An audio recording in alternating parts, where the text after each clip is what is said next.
хорошо. Нам помогают разобраться люди, которые на этой музыке гитару спели. Жюри наших 3 аккордов.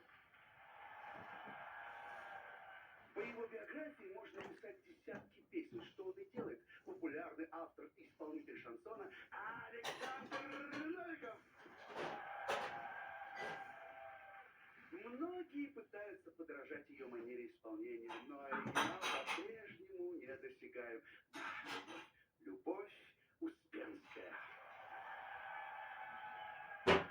Этого члена жюри мы любим за то, что даже после не самого удачного выступления он не позволяет всем забыть, что 3 аккорда — это праздник. Сергей Трофимов.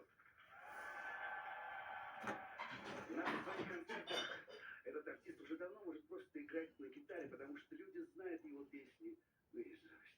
Александр Розенбаум. Так, ну а что у нас сегодня по музыке? Да все у нас отлично. Ведь с нами Red Square Band под управлением Константина Кабаева.